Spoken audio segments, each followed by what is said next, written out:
RS coaching centre में आप लोग का स्वागत है। आज हम लोग पढ़ेंगे क्लास 10th के भूगोल के कुछ प्रश्नों को देखेंगे, ठीक है, जो 2025 के लिए महत्वपूर्ण होने वाले हैं। तो चलिए एक नंबर क्वेश्चन देखते हैं। एक नंबर क्वेश्चन क्या कह रहा है? एक नंबर क्वेश्चन कह रहा है प्राकृतिक संसाधनों का संरक्षण क्यों आवश्यक है। ये जो प्राकृतिक के जो संसाधन है, जितने भी आप खनिज देख रहे हैं, वे सब क्या है, प्रकृति के हैं। तो इन संसाधनों का संरक्षण क्यों आवश्यक है, इसको हम लोग क्यों ठीक से रखें, इसका देखभाल क्यों करें, ठीक है। तो ये संरक्षण क्यों जरूरी है? तो कह रहा है संसाधन का विवेकहीन उपयोग का अति उपयोग के कारण कई सामाजिक, आर्थिक और पर्यावरणीय समस्या पैदा हो सकती है। आज हम लोग जो विवेकपूर्ण नहीं, विवेकहीनता से उतने ठीक तरह से हम लोग यानी संसाधन का उपयोग नहीं करते हैं, इनका उपयोग अति उपयोग करते हैं, यानी ज़्यादा से ज़्यादा हम लोग उपयोग करते हैं उसका। तो ये सामाजिक में आर्थिक और पर्यावरणीय समस्या हो रही है। इसी के चलते पर्यावरण क्या हो रहे हैं, प्रदूषित हो रहे हैं, खराब हो रहे हैं। तो चलिए कह रहा है इन समस्याओं से बचाव के लिए विभिन्न स्तरों पर संसाधनों का संरक्षण करना आवश्यक है। इसलिए हम लोग को क्या करना होगा, इनको समस्याओं से बचने के लिए हमें विभिन्न स्तरों से संसाधन का संरक्षण अवश्य करना है, इनका देखभाल करना है, इनको उतना दहन नहीं करना होगा। इसको जो हम लोग बर्बाद कर रहे हैं, ये तो बर्बाद हो ही रहा है, और उसके साथ साथ पर्यावरण क्या हो रहा है, यानी प्रदूषित होते जा रहे हैं। कह रहा है संसाधन का संरक्षण आवश्यक है। पृथ्वी पर कुछ संसाधन ऐसे हैं जिनकी मात्रा सीमित है। बहुत ऐसे यानी खनिज है जो यानी क्या है, सीमित है। अगर वो खत्म हो जाएगा और उन्हें हम लोग यानी मिलना मुश्किल है। वह जो बने हैं उसको बनने में लगभग लाखों करोड़ों वर्ष लग गए हैं। तो कह रहा है ये क्या है, सीमित है। यदि ऐसे संसाधनों का आवश्यकता से अधिक दोहन करेंगे तो वे बहुत ही जल्दी समाप्त हो जाएगा। अगर हम लोग जितना हमें यूज करना चाहिए, जितना हमें कार्य में लाना चाहिए, उतना ही हम लोग को उपयोग करना होगा। अगर उससे ज़्यादा हम लोग उपयोग करते हैं तो ये जल्द समाप्त हो जाएगा। बाद इसका पूर्ण समाप्त होने के बाद इसका पूर्ण निर्माण संभव नहीं है, और ये दोबारा यानी निर्माण नहीं होगा, ठीक है। और अगर होगा भी तो ये आप भविष्य के बारे में मत सोचिए। ये लाखों करोड़ों बनने में जो लग रहा है, लाखों करोड़ों वर्ष बनने में लग रहा है, लेकिन अब होगा कि नहीं होगा।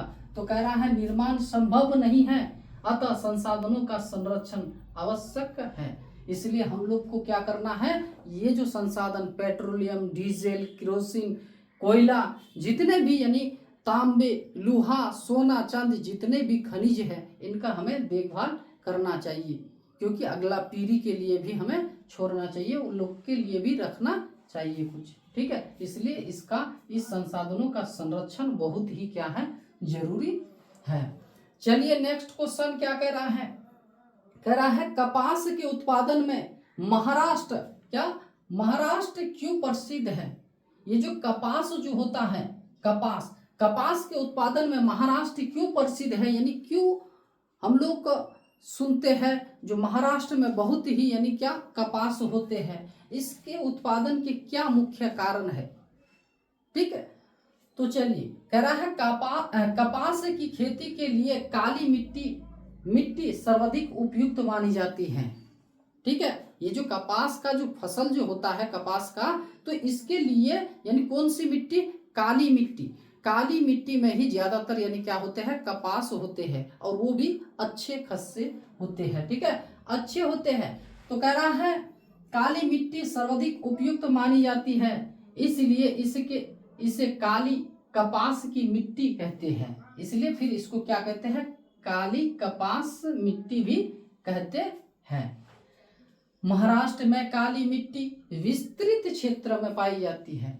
यानी कह रहा है महाराष्ट्र में ही सबसे ज्यादा यानी क्या पाई जाती है, तो काली मिट्टी पाई जाती है। इसलिए तो यानी कपास का उत्पादन में महाराष्ट्र को प्रसिद्ध माना गया है। ठीक है, तो कह रहा है विस्तृत क्षेत्र में पाई जाती है, जिसके कारण कपास के उत्पादन में महाराष्ट्र प्रसिद्ध है। और जब यहाँ काली मिट्टी मिल रहे हैं तो कपास का तो खेती होगा ही। ठीक है, तो इसलिए इसको यानी उत्पादन में महाराष्ट्र यानी क्या है, प्रसिद्ध है। ठीक है, तो चलिए क्वेश्चन क्या कर रहा था, कपास के उत्पादन में महाराष्ट्र क्यों प्रसिद्ध है, तो इसीलिए ये यानी प्रसिद्ध है क्योंकि वहाँ काली मिट्टी पाई जाती है और काली मिट्टी में यानी कपास की फसल क्या होती है, अच्छी होती है। ठीक है, चलिए नेक्स्ट क्वेश्चन क्या कर रहा है, पेट्रोलियम का महत्व कोयले से अधिक क्यों है। कह रहा है पेट्रोलियम का महत्व जो है ये कोयले से क्यों यानी उसको अच्छे मानते हैं पेट्रोलियम को। तो कह रहा है क्या, पेट्रोलियम शक्ति के समस्त साधनों में सर्वाधिक महत्वपूर्ण एवं व्यापक रूप से उपयोगी संसाधन है।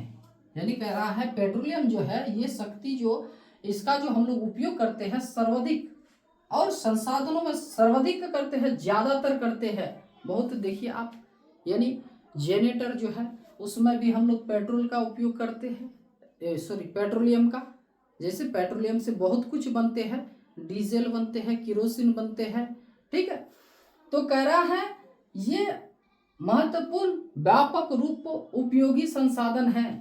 पेट्रोलियम शक्ति के स्रोत के साथ साथ अनेक उद्योग का कच्चा माल भी है। तो कह रहा है ये तो उद्योग कह रहा है साथ साथ अनेक उद्योग का कच्चा माल भी ये बन जाते हैं। जैसे कह रहा है देखिए इससे विभिन्न प्रकार की वस्तुएं जैसे क्या, तो डीजल, केरोसिन, स्नेहक, कीटनाशक, पेट्रोल और बहुत कुछ यानी यहाँ से प्राप्त होते हैं। इसलिए हम लोग यानी पेट्रोलियम को क्या मानते हैं, यानी ये महत्वपूर्ण मानते हैं। कोयले से ये क्या है, महत्वपूर्ण है। ये तो हमें केरोसिन पेट्रोल तो देता ही है, इसमें कीटनाशक दवा भी बनते हैं, स्नेहक तेल भी बनते हैं, ग्रीस भी बनते हैं, नायलॉन रेशा भी बनते हैं इससे। ठीक है, इसलिए ही पेट्रोलियम का महत्व कोयले से क्या है, अधिक माना जाता है।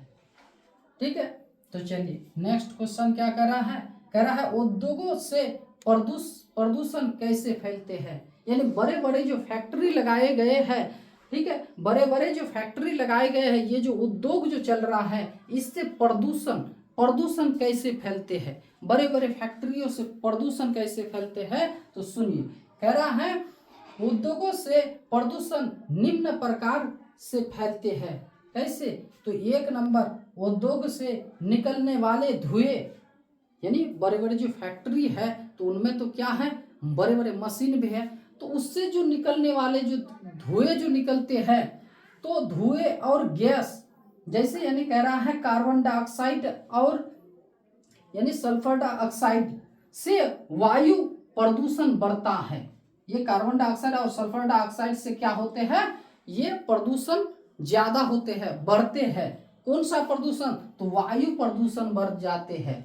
ठीक है, चलिए कह रहा है उद्योग से निकलने वाले औद्योगिक अपशिष्ट, यानी जो बड़े जो फैक्ट्री है उसमें अगर कुछ बनाए जाते हैं तो उससे भी यानी कुछ कचरे निकलते हैं, जिसको यानी क्या कहते हैं, अपशिष्ट कहते हैं। से जल स्रोत, नदियां, तालाब आदि प्रदूषित हो जाती है। यानी हम लोग फिर क्या करते हैं, ये अपशिष्ट को क्या करते हैं, नदियों में बहा देते हैं, नहीं तो कहीं रख देते हैं। और जब बारिश होते हैं तो बारिश के पानी से ये बह जाते हैं नालियों द्वारा, तालाबों में और नदियों में, जिससे क्या होते हैं, जल पूरी तरह प्रदूषित हो जाते हैं। ठीक है, और तीसरा पॉइंट देखिए, कह रहा है उद्योगों से अवांछित शोर, कह रहा है उद्योगों से बड़े बड़े कंपनी से जो बड़े बड़े कंपनी में जो बड़े बड़े मशीन जो लगाए जाते हैं उससे जो यानी क्या आवाज जो निकलते हैं, शोर जिसको कहते हैं, आवाज उत्पन्न होता है, जिससे यानी क्या ध्वनि प्रदूषण होते हैं उससे, यानी कौन सा, यानी ध्वनि मतलब क्या, आवाज, तो यानी वो आवाज से भी यानी क्या होते हैं, प्रदूषित होते हैं, जिसको कहते हैं ध्वनि प्रदूषण कहते हैं। ठीक है, तो ये 4 क्वेश्चन जो है यानी आपको बहुत ही कुछ सिखाता है। यहाँ देखिए, यहाँ इसी तरह के उद्योग प्रदूषण के बारे में, यहाँ आपको प्रदूषण के बारे में 4 पॉइंट जो है आपको ये सिखा रहा है, जो प्रदूषण कैसे हो रहा है, किस में हो रहा है। ठीक है, और यहाँ पेट्रोलियम से क्या महत्व है, पेट्रोलियम क्या होते हैं, नहीं होते हैं, उससे क्या क्या बनते हैं, नहीं बनते हैं। देखिए, पेट्रोलियम से डीजल बनते हैं, किरोसिन बनते हैं, और स्नेहक बनते हैं, कीटनाशक, पेट्रोल इत्यादि ये सब बनते हैं। ठीक है, फिर कह रहा है कपास जो होते हैं, कपास के लिए कौन सी मिट्टी उपयुक्त होती है, तो ये काली मिट्टी उपयुक्त मानी जाती है। ठीक है, तो ये 4 क्वेश्चन आप लोग लिख लीजिए। ठीक है।